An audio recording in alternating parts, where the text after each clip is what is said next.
Norlander here. Next I'd like to tie for you a pattern I call the Cutthroat Coachman. It's a pretty little fly. We fish for sea run cutthroats with it, and we fish for steelhead with it. Like to pretend that we're fishing for Atlantic salmon sometimes. The fly is very effective, it's bright and flashy, and it's a fun pattern to tie. Let's see what we're using for materials, okay? This is what the product will look like when we're through.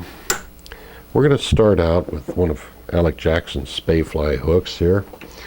This is a number 5 or number 7. I can't quite figure out his system, so we'll call it a 6. Okay, for the tail, we're going to use a little bit of, this is a dyed red golden pheasant crest, and we'll use a couple fibers of that for the tail. Now, the body parts, we're going to use some peacock curl like this, just a couple strands of that. We're going to use some red floss, nice pretty bright red floss. That'll be for the midsection of the body. And then the hackle that we're going to be using is going to be a dark badger hackle. It's really a dry fly hackle, but we're going to tilt them back like a wet fly would be. And then for the wing, that's pretty exotic here. This is a little, let's call it northern bear. All right, let's get started now. I'm using some 6/0 thread. We'll start up here by closing the looped eye hook,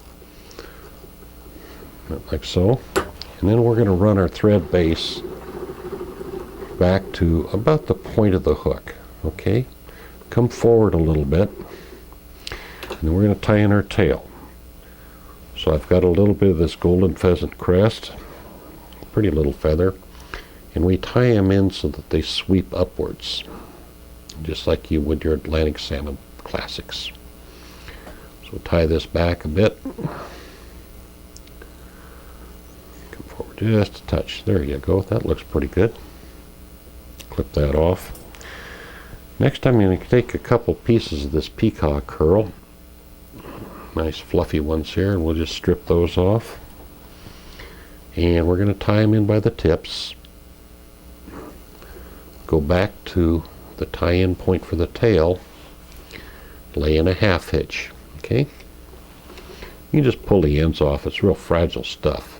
However, if you reinforce it with your working thread like this, then it gets to be really strong, won't come apart.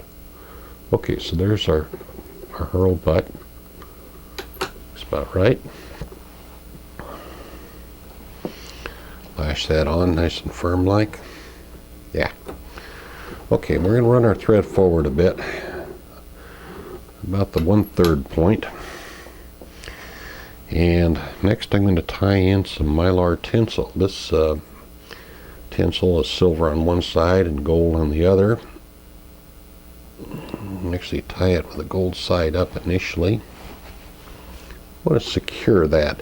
The reason I'm throwing these half hitches in, when you're using one of these hooks with an upturned looped eye like this, when you lay your thread up there, it may pull over the eye of the hook. You take and turn this over. You run your tinsel down so it's shiny side up, all the way down here, and then all the way back again. Come back with our thread, tie it in. Next, we take our floss, loop that around there, and tie it in. Okay, trim off the floss. Again, roll in that half hitch before we get our bobbin out of the way. Now next we're going to take and put this red floss over that silver body. And the reason for doing that, guys, is so that when it gets wet, it won't turn dull like floss normally does. So anyhow, we're going to just, we can, oops, catch it, there we go. So we'll roll that right over the tinsel and everything, okay? Go down, come back again. See how easy that is? Now we bring in our thread and tie off our floss body. Okay. Let's trim off our floss. Hold in a half hitch there.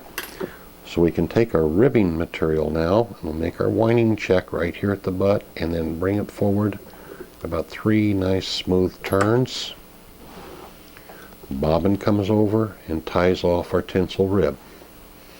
It's starting to look pretty good, isn't it? Okay, clip that off of there. Now for the forward body, we're going to use a little bit more herl. Again, we'll take a couple pieces like so. And we're going to tie them in by the tips, just like we did before. And secure it with a half hitch. Break the ends off. Take those 2 pieces of herl, spin them together with our working thread. Using the vise, we can roll that right where we want it, like so. Up and over. Hey, it looked pretty good. Next, we've got a little bit of this Northern Bear. It's really neat stuff. It has a real sheen to it. So we'll take a little clip bear here. So, really don't have to use a great deal, but you want to pull out that under fur. Okay? Catch that. Tell you what, let's do. That's a little ragged there. Let's go back and trim it nice and tidy like. There, we got it. Now that's slippery stuff, so tie it on really nice and firm, okay? There you go. And you see how the tips come just about to the end of the tail. Next, we're going to take our hackle. This is a nice dark badger, and it's really a dry fly hackle, but we're going to tip that back about 45 degrees. Clip that off. Tie it in right there. Come forward with your thread. Secure it with a half hitch. Grab hold of the end of our hackle here. Yeah, get it to bend over. There, we got it going the right direction. And about 5 turns coming forward. Notice we've come quite a ways forward because we're going to wrap back over that to lay it down. Couple nice firm turns there. Reach up, clip that off. Okay. Grab hold of these feathers and or hackle barbs rather, and preen them back like so, and then wrap right back over it. Oops, missed a little one there. Okay, and that'll lay those things back real nice. Yeah, that's looking pretty good. Turn the vise over. Now the reason for that, this is an up-eye hook, so when you're half hitching like this, you want to pull up against that eye, and then it won't slip off the end. Same deal when you're whip finishing like I'm doing right now. Leave it upside down. It's a lot easier to do.